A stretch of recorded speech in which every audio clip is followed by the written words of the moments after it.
Você já se perguntou por que tantas igrejas são vibrantes e outras parecem sem vida? O segredo está em algo que muitos não entendem: o equilíbrio perfeito entre organismo vivo e organização divina. Hoje, vamos descobrir como Tito transformou o caos em ordem na ilha de Creta e como isso muda completamente nossa visão da igreja. Uma revelação que vai transformar sua vida de ver e viver a igreja. A paz do Senhor Jesus a todos. Sejam bem-vindos a este canal. Meu nome é Oséias Silva. Estudaremos juntos uma nova lição da IBD. E no primeiro trimestre de 2025, estamos estudando a lição Em Defesa da Fé Cristã, combatendo as antigas heresias que se apresentam com nova aparência. E a lição de número 12 tem como título A Igreja tem uma natureza organizacional. O texto áureo que fica em Tito, capítulo 1, versículo 5, diz: Por esta causa te deixei em Creta, para que pusesses em boa ordem as coisas que ainda restam, e, de cidade em cidade, estabelecesses presbíteros, como já te mandei. Verdade prática: a igreja é um organismo vivo de natureza espiritual e, ao mesmo tempo, uma organização. Não se esqueça de se inscrever no canal caso não seja inscrito, deixa o like, ativa o sininho e compartilhe esse vídeo com mais pessoas. Você já parou para pensar como uma pequena semente se transforma em uma árvore majestosa? É fascinante observar como algo tão pequeno desenvolve raízes, tronco, galhos e folhas, tudo perfeitamente organizado para sustentar a vida. Da mesma forma, a Igreja de Cristo é um organismo vivo que precisa de organização para crescer e frutificar. Quando olhamos para a ilha de Creta no primeiro século, encontramos um jovem pastor chamado Tito enfrentando um grande desafio: organizar comunidades de fé em meio a uma cultura conhecida pela desordem. Imagine você chegando a um lugar onde tudo está fora do lugar, onde o caos parece reinar. Foi exatamente esse cenário que Tito encontrou. O apóstolo Paulo colocou ali com uma missão: colocar em ordem as coisas que ainda restam. Mas por que a organização é tão importante para a igreja? Porque assim como nosso corpo precisa de cada órgão funcione em harmonia, a igreja precisa de uma estrutura para cumprir sua missão divina. Não é sobre burocracia, é sobre efetividade no reino de Deus. Hoje, vamos descobrir juntos como Deus usa tanto o orgânico quanto o organizacional para fazer sua obra através da igreja. A igreja é como uma orquestra celestial. Cada instrumento tem seu lugar, e quando todos tocam em harmonia, a música toca o coração de Deus e alcança o mundo. Tito e as igrejas na ilha de Creta. Imagine uma ilha paradisíaca no Mediterrâneo, com praias deslumbrantes e um clima perfeito. Esta é Creta, mas por trás dessa beleza natural havia um grande desafio espiritual. Os habitantes de Creta eram conhecidos por sua indisciplina e até um de seus próprios poetas os descreveu como mentirosos, bestas ruins e glutões preguiçosos. Foi neste cenário desafiador que Paulo confiou uma missão especial a Tito, seu verdadeiro filho na fé. Tito não era judeu, era grego, mas sua fidelidade e compromisso com o evangelho o tornaram um dos mais confiáveis colaboradores de Paulo. Às vezes, Deus nos coloca em lugares difíceis não para mudarmos de lugar, mas para mudarmos o lugar. Tito recebeu duas responsabilidades principais: primeiro, colocar em ordem o que estava faltando, e segundo, estabelecer presbíteros em cada cidade. Pense nisso. Organizar igrejas em uma cultura conhecida pela desordem parece impossível, não é? Mas é exatamente aí que vemos a beleza do Evangelho. Ele transforma não apenas indivíduos, mas culturas inteiras. Onde o mundo vê caos, Deus vê a oportunidade de transformação. A missão de Tito nos ensina 3 lições poderosas para hoje. Primeiro, liderança espiritual. Deus usa pessoas comprometidas para trazer ordem ao caos. Tito não era um super-herói, era um servo fiel. Segundo, organização com propósito. A organização da igreja não era um fim em si mesma, mas um meio para que o evangelho pudesse se espalhar efetivamente. Terceiro, transformação cultural. O evangelho não se adapta à cultura local, ela transforma através de uma nova forma de viver. A verdadeira organização da igreja não sufoca o espírito, ela cria canais para que ele flua mais livremente. Olhando para Creta, vemos que os desafios que Tito enfrentou não são muito diferentes dos nossos. Também vivemos em uma cultura que muitas vezes resiste à ordem e à disciplina espiritual, mas assim como Deus usou Tito, Ele quer usar cada um de nós para trazer sua ordem divina ao caos do mundo. Este exemplo de Tito nos mostra que a organização da igreja não é apenas uma questão administrativa, é uma questão espiritual que reflete a natureza ordenada do próprio Deus. Onde Deus guia, Ele provê, onde Ele chama, Ele capacita, onde Ele ordena, Ele organiza. A institucionalidade bíblica da igreja. Você já observou como funciona o corpo humano? Cada órgão, cada célula, cada sistema tem sua função específica, mas todos trabalham em perfeita harmonia. É exatamente assim que Paulo enxerga a igreja, um organismo vivo que precisa de organização para funcionar efetivamente. A igreja é como uma sinfonia divina, cada instrumento tem seu papel, mas é a organização que transforma notas individuais em uma melodia celestial. Vamos descobrir juntos como a igreja primitiva já demonstrava uma estrutura organizada. Primeiro, a igreja como organismo vivo. A igreja é um corpo espiritual habitado pelo Espírito Santo, tem vida própria e cresce naturalmente. É dinâmica e se adapta, mantendo sua essência. Um corpo sem organização é apenas um conjunto de células, uma igreja sem ordem é apenas uma multidão. A igreja como instituição divina. Vejamos agora alguns exemplos práticos de como a igreja primitiva se organizava.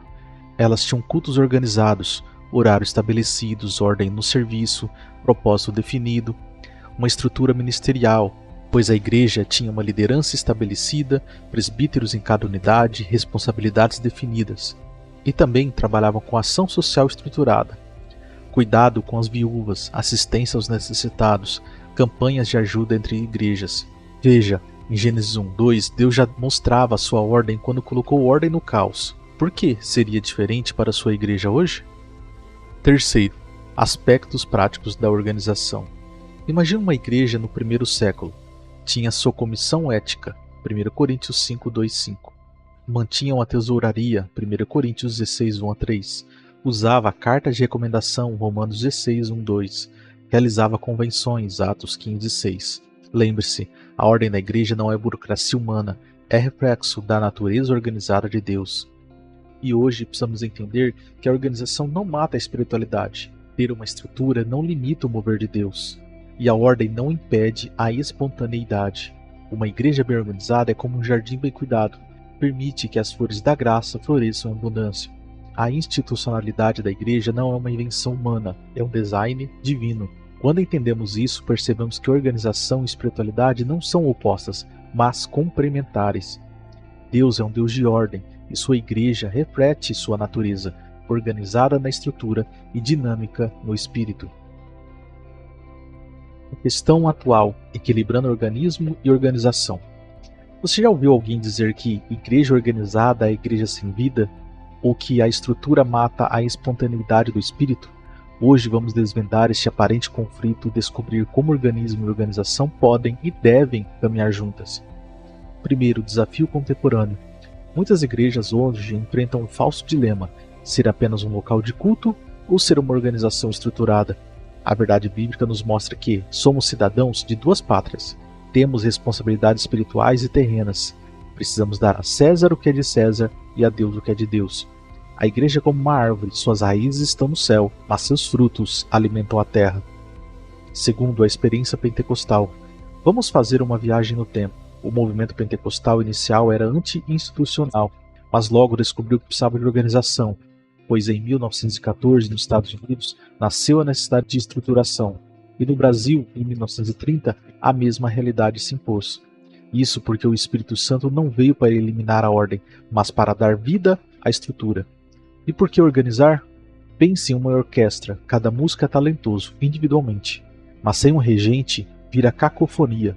Com organização, produz uma sinfonia.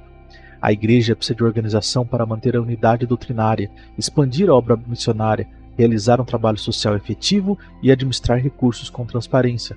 Isso porque a organização sem vida é máquina, a vida sem organização é caos, a igreja precisa de ambos. E hoje, como podemos equilibrar isso? Mantendo a sensibilidade ao espírito, valorize a ordem nos ministérios, seja flexível na forma, firme na essência, use a estrutura para servir, não para controlar. Medite nisso. A igreja, como organismo vivo, muda ao longo do tempo e tem desafios diários. Sem uma organização, ela vira um caos. Repare nos desafios atuais. No mundo digital, pense a respeito. Como organizar a igreja online? Como manter conexão pessoal? Como adaptar estruturas tradicionais? E com as novas gerações, nós temos desafios, como equilibrar tradição e inovação, como manter relevância sem perder a essência. A igreja é como um rio, precisa de margens para fluir com força. Por esse motivo, a igreja do século XXI precisa entender que organização não é inimiga da espiritualidade. Estrutura pode potencializar o mover de Deus. Ordem e vida andam de mão dadas. Uma igreja saudável é como uma família bem estruturada, tem regras e rotinas, mas é cheia de amor, vida e espontaneidade. Chegamos ao final de nossa jornada de descoberta sobre a natureza organizacional da igreja. E que jornada transformadora! Vamos amarrar todos os pontos que aprendemos de uma forma que toque nosso coração e transforme nossa prática. Pense nisso. A igreja é como um diamante. Sua beleza natural precisa de uma lapidação para brilhar em todo o seu esplendor. As principais lições aprendidas de hoje foram: a lição de Creta. Tito nos ensinou que ordem e vida espiritual andam juntas. Uma igreja organizada multiplica seu impacto. A estrutura serve à missão, não o contrário. Onde há ordem divina, há poder multiplicador. O design é divino. Deus é Deus de ordem. A igreja reflete sua natureza. Organização e vida não são excludentes. Como um jardim bem cuidado, a igreja precisa tanto da vida das plantas quanto da ordem do jardineiro. E vamos à aplicação prática para hoje. Primeiro, para os líderes, busquem equilíbrio entre estrutura e flexibilidade. Organizem para servir, não para controlar. Mantenham a sensibilidade ao espírito. E para os membros, valorizem tanto a ordem quanto a vida. Participem ativamente da organização. Contribuam para uma harmonia do corpo. A igreja madura é como uma família saudável. Tem estrutura e amor, regras e graça. Em um mundo cada vez mais caótico, a igreja organizada é um testemunho. A ordem reflete a sabedoria divina e a estrutura facilita o crescimento. Numa sociedade fragmentada, uma igreja bem organizada é um farol de esperança. Para colocar esse aprendizado em ação, devemos examinar nossa visão sobre a organização da igreja, contribuir para a ordem sem perder a vida e, o mais importante, seja parte da solução, não do problema. E assim, valorize tanto a estrutura quanto o espírito, lembrando que o dono da igreja é o Espírito Santo, e até mesmo na organização da igreja ele também atua. Afinal, o bom pastor é quem dá os dons ministeriais à igreja. Por isso, cada membro é uma peça vital na orquestra divina. Chegamos à conclusão de que a igreja é, simultaneamente, um organismo vivo, cheio do Espírito, uma organização eficiente para o reino e o testemunho da sabedoria de Deus. A verdadeira igreja é como o próprio Cristo, plenamente divina em sua vida, perfeitamente humana em sua organização, tudo para a glória de Deus. Amém. Meus irmãos, finalizamos a aula de hoje, mas agora é sua vez. Deixa nos comentários aí o que você está achando da lição desse trimestre, ou caso você queira adicionar algum conteúdo para ajudar outros irmãos, é só escrever aí nos comentários. Além disso, não esqueça de deixar o seu like, inscreva-se no canal e ative o sininho para ser informado quando sai a próxima aula e compartilhe com mais pessoas. Nós terminamos a aula de hoje, mas o assunto não para por aqui. Você pode conferir os livros que eu indico sobre o assunto na descrição do vídeo e primeiro comentário. Além disso, indico continuar assistindo o vídeo da próxima lição que vai aparecer aqui quando estiver disponível, ou o vídeo de outra lição que eu indico que vai estar deste outro lado aqui. E que Deus continue edificando a sua vida com a palavra dele.